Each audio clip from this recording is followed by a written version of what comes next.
Donc dans la vidéo précédente, je disais que je parlerais de mes deux marinas préférés. Donc il y avait bel et bien Tétis, mais aussi lui, voilà, Yacht Sheila.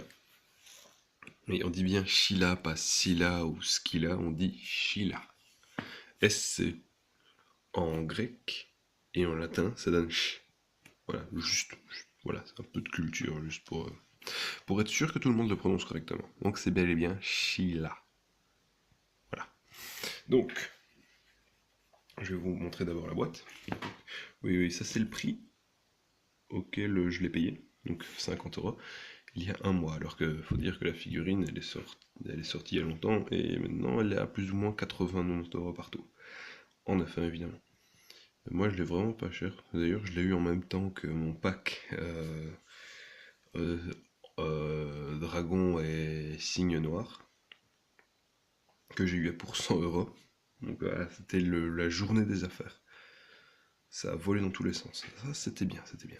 Donc on commence donc par voilà, la figurine de Sheila, le personnage en dessin animé. On voit le totem, voilà, très beau totem.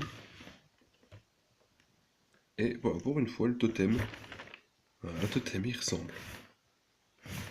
Voilà, ça c'est bien. On voit le personnage, casqué, non casqué. On voit donc le personnage en action avec son Big Tornado, Big Tornado. Le personnage en action. Et voilà, on va ouvrir, montrer ce qui reste. Ouais, il reste pas grand chose. Quelques paires de mains. Nombre de paires de mains assez conséquent d'ailleurs, ça c'est bien. Nombre de paires de mains assez conséquent. Voilà, ça c'était pour la figurine. Voilà. Cette figurine est tout bonnement magnifique. Au niveau de la couleur, on est pile dedans. On est tout pile dans le marina. Bien orangé, c'est magnifique. Et aussi, j'ai dit que j'adorais tout ce qui était asymétrique. Et là, on a droit à de la symétrie. De l'asymétrie des familles. Pour bien le montrer, j'ai un peu relevé l'aile. On voit bien la symétrie tout ici. C'est sublime. Voilà. Ah, j'adore la symétrie. On retrouve de la symétrie au niveau des avant-bras aussi. Voilà. Je vais rabattre l'aile. Voilà, une couleur magnifique avec évidemment la définition mais léchée mais d'une de ses puissances.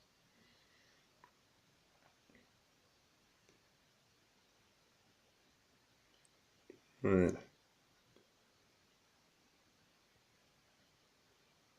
Je montre bien toute la figurine sur le coup, parce que je la trouve magnifique. Bon, par contre, juste un truc, j'ai vraiment eu du mal à monter le buste. Parce que c'est vraiment un système de montage très particulier, parce que c'est vraiment en deux pièces. Donc la partie là du buste est vraiment en deux pièces. La partie ici, juste en dessous pour l'abdomen, est aussi en deux pièces. Ce qui fait que pour les assembler, c'est très compliqué, ça prend vraiment longtemps. Bon, par contre, aussi un autre truc, c'est que voilà, les épaulettes en plastique, les épaulettes juste là en plastique, c'est dommage, c'est dommage. Mais c'est rien parce que la figurine est tout bonnement magnifique, hyper charismatique et vraiment bien sympa. Le truc, c'est qu'elle est très, il y a beaucoup de trucs dessus, mais elle se pète pas la gueule. Alors juste pour ça, je dis bravo à Bandai, ça fait bizarre de le dire, mais bravo Bandai, parce que cette figurine est magnifique. Elle est vraiment magnifique, au même titre que Albéric. Voilà. Si je la mets au même niveau qu'Albéric, c'est qu'elle est vraiment très belle. Voilà, pour moi, c'est une des plus belles mid-class jamais sorties.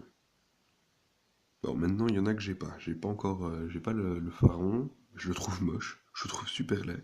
Je suis désolé, mais pour ceux qui l'aiment bien, je le trouve moche. Et j'ai pas le papillon qui, il paraît, est très beau. Mais voilà. Il est un peu cher et j'ai pas envie de l'acheter en fait. Les spectres, je m'en fous un peu. Je collectionne ceux que je veux. Voilà.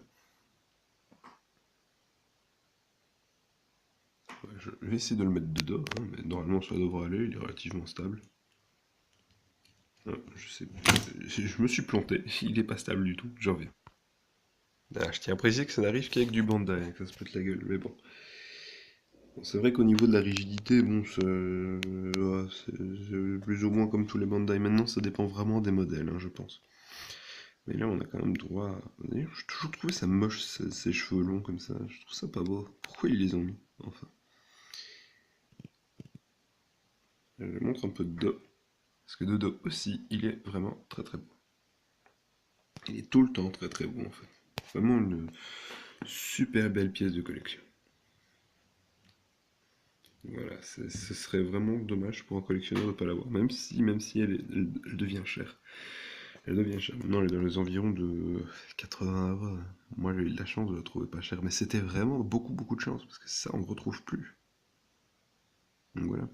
Alors, celui qui le trouve à 50 euros, bah, il a de la chance. C'est qu'il saute dessus. Hein, qu'il saute dessus. Il laisse pas passer l'occasion. Parce que c'est une figurine qui est très recherchée.